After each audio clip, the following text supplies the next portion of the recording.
Welcome back to The Deep End, the podcast where we dive into the deep water of the Auckland property market to find the pearls of wisdom you actually need. I'm your host, Sarah. We've spent 2026 watching property prices hold at historic highs, and for many of you, the buy versus build debate has shifted. Instead of navigating the stress of a move, Aucklanders are looking at their own backyards. Today, we're talking about house extensions. Joining me is Jan, the lead project manager at Style Plus Renovations. Jan, give us a quick temperature check. What is the Auckland extension vibe as we hit mid-2026? Thanks, Sarah. Look, it's a fascinating time. Property prices haven't budged much, and even with 2026's stabilising interest rates, the cost of moving, real estate fees, legal costs, and the sheer competition near those new City Rail link stations in places like Mount Eden is making people think twice. Most of our clients are realising it's smarter to reinvest that moving money back into their current footprint. They love their neighbourhoods, they just hate the lack of space. People often use the terms renovation and extension interchangeably, but they are very different animals in the construction world, right? Absolutely. I tell people to think of a renovation as an internal evolution. You're upgrading what you already have, knocking down a wall for open-plan living or modernising a tired kitchen. You aren't changing the total square meterage. But an extension is where we actually grow the footprint. Exactly. An extension is about increasing the physical floor area. In 2026, we've moved past the make it pretty phase of the 2010s. We're in a work-from-home space crisis. Families are prioritising livability and functionality. They need a soundproof office for remote work or an extra bedroom for a growing family. Both transform how you live, but only an extension solves a genuine space crisis. If someone decides they need that extra space, what are the primary ways they're doing it in Auckland right now? We see three main routes. First, the single-story or ground-level extension. This is your classic move for indoor-outdoor floor or add in a master suite. Second is the second-story addition. This is the go-to for homeowners on tight sections or those in Remuera or Titirangi trying to capture those sea views. But, and it's a big but, you have to budget for a 40 to 60% cost increase over a ground floor build. You're dealing with complex structural engineering, removing the roof and sacrificing space for a staircase. And then there are conversions. Right, garage or basement conversions. In Auckland, villas are perfect for this. You lift the home and create a new level below. But legally, you're moving from non-habitable to habitable space. You can't just put a bed in a garage. To meet the building code, you need proper insulation, building wraps, and damp-proof membranes on the concrete slab to prevent the rise in damp we see in those North Shore clear soils. It's a lot to juggle. How do you guys narrow it down? It starts with the initial consultation. Our team coordinates everything. We look at the site size, council requirements under the unitary plan, and the budget. We need to see if the long-term vision actually fits the property's reality before we even think about design. Let's talk numbers. What is the real cost of extending in 2026? I have to be honest with your listeners. For a modest single-room extension, you should be looking at a starting point of $150,000 to $250,000. While the indicative range for the build itself is $2,000 to $5,500 per square metre, people often forget the fixed costs.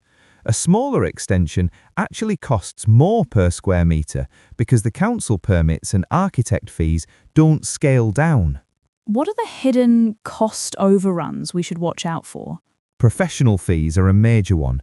Budget $8,500 to $15,000 for an architect and $1,000 to $4,000 for geotech reports to see what's happening in that Auckland soil. Then there's the wet room multiplier. Why is a bathroom so much more than a bedroom? It's the complexity, Sarah. You're not just paying for a toilet, You're paying for specialised plumbing and drainage, intensive waterproofing, high-end tiling labour and more council inspections. A bathroom addition can add 10k to 50k to the bill, and a kitchen 10k to 80k. So, how do you keep people from becoming construction horror stories? We provide a detailed cost indication before work starts. We're incredibly proud of our accuracy. To give you an idea, the biggest variation we've ever had was just 10% over, and that was on a $600,000 project. That's why we insist on a 15 to 20% contingency fund. Auckland homes can be full of surprises once you open the walls. Speaking of surprises, let's talk about the Auckland Council. Building consents are the biggest hurdle. The design and consent phase takes 3 to 9 months. The first hurdle is actually getting your property file. Standard ones take 10 days, but that's your baseline for the whole project. Bypassing the acquisition of a building consent for your project is a massive mistake.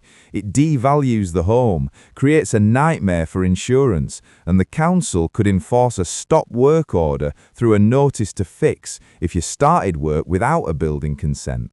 Once construction starts, do people have to move out and pay rent elsewhere? Actually, 80% of our clients stay in their homes. As long as we keep a functioning bathroom and a bedroom tucked away, you can live there. We've seen people cook gourmet meals on a barbecue and an air fryer for months. And how do you keep the house from becoming a dangerous mess? That's our barefoot walking guarantee. It's not just a slogan, it's a legal commitment. All our tradies sign conditions of engagement before they set foot on site. They promise to keep the site tidier than the homeowner keeps their own house.